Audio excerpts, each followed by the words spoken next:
Okay, hello and welcome to my channel. Today we're gonna talk about the simultaneous eigenstate in angular momentum. So as I said in the last video, you cannot have both simultaneous eigenstates between Lx, Ly, and Lz. So I will write it again.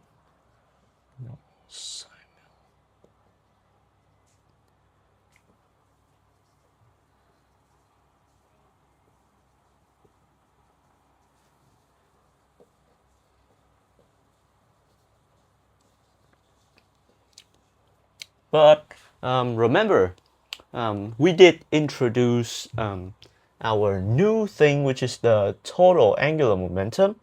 And we say that this guy commutes with our Lx, Ly, Lz, any component of it is going to commute with the total angular momentum.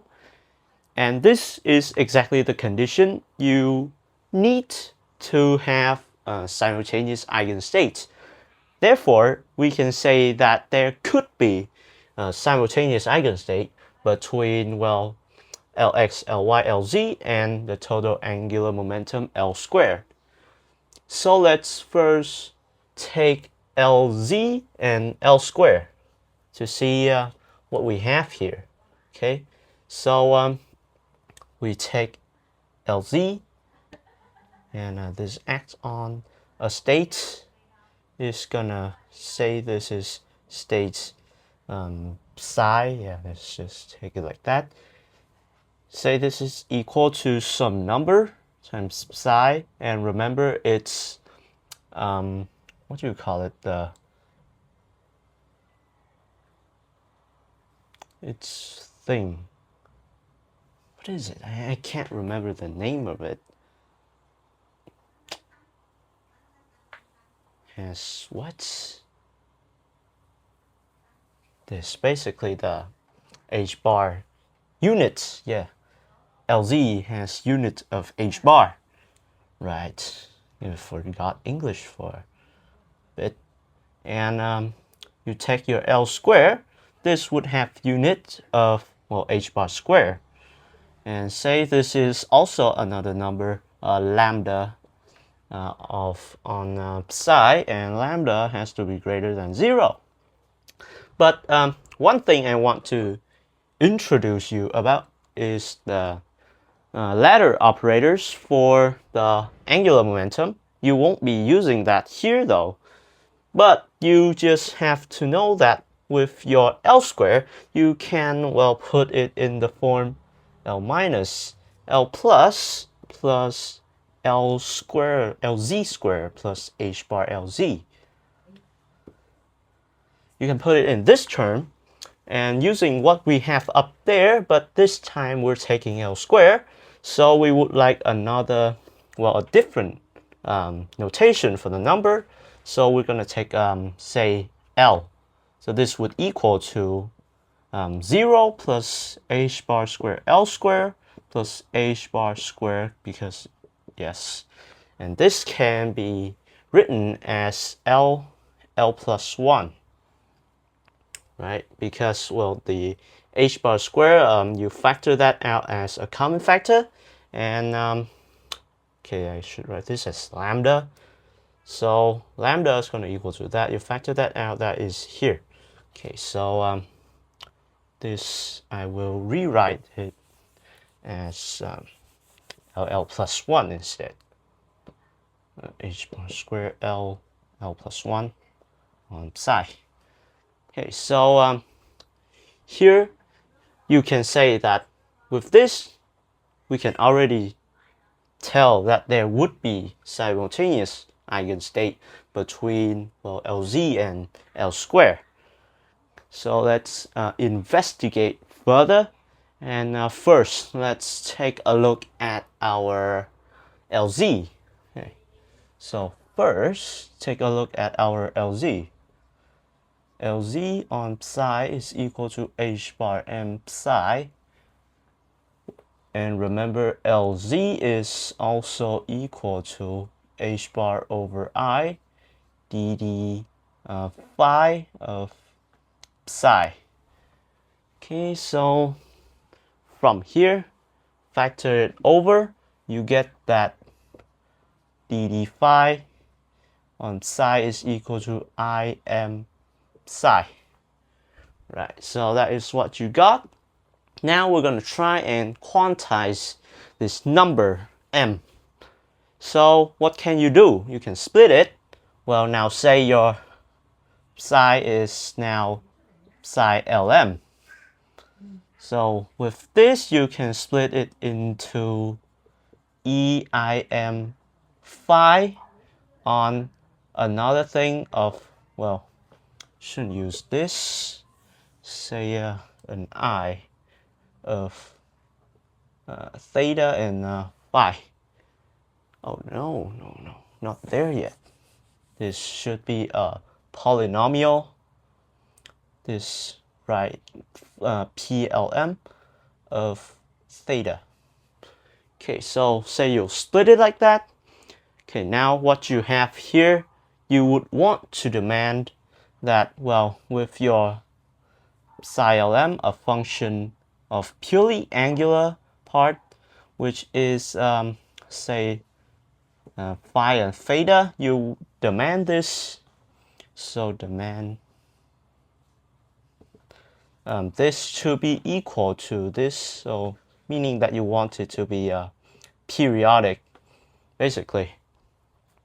And once you demand it to be like this, well, because our ei2 pi m is now going to equal to 1.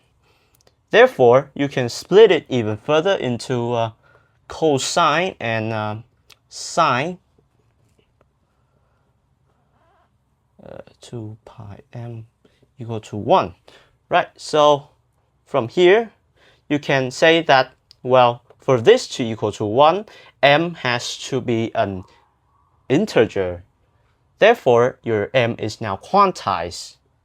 So I will write m is going to equal to -2, -1, 0, 1, 2.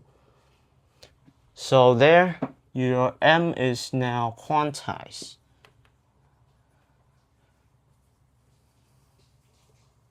There we go. So now we're already done with the LZ part, and we're going to continue to use psi lm for our next thing, which is the L square part. But the L square part is, of course, going to be a little bit more complicated. Okay, so we'll stay for a moment, leave it here for a bit, and I'll have to erase that. All right. Okay, next we're going to take a look at our second case, our L square. So you have L square equal to, I'll write it again, equal to h bar square LL plus 1 psi lm. And remember, L square is also equal to the minus h bar square on the angular part of your Laplacian. Okay, now you expand this. Let's expand it. That is h bar square.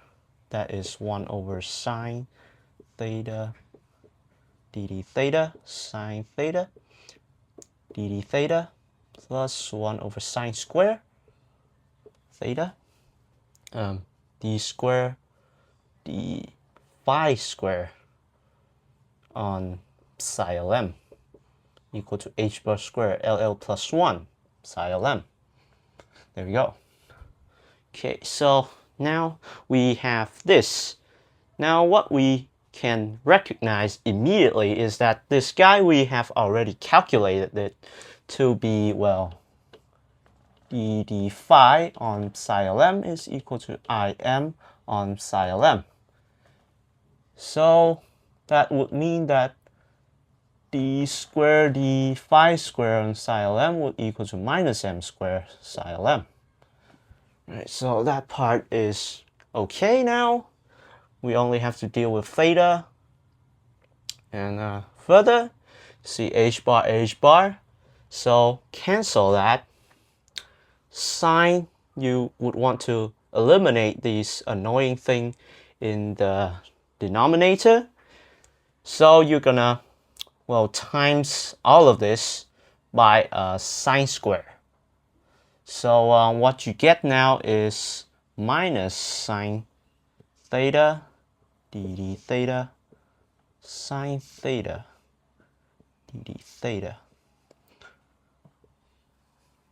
This part is now minus m, and here you can bring this part over to be LL plus 1 because we cancel the h bar already, minus m squared on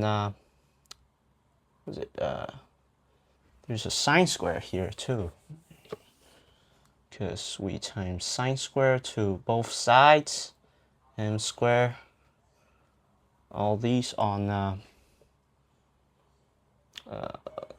our psi lm.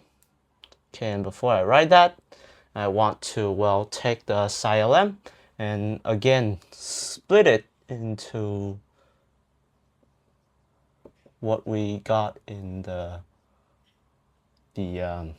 first one, which is this an exponential times a polynomial, and the exponential term is gonna cancel out eventually, so that would give you only the polynomial term left.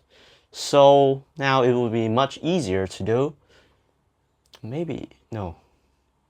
Yeah, that's minus. So you want this, is you gotta time minus sine square to get this expression.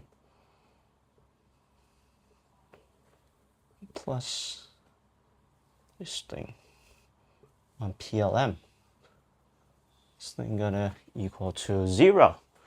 Right, so this would be our stop today.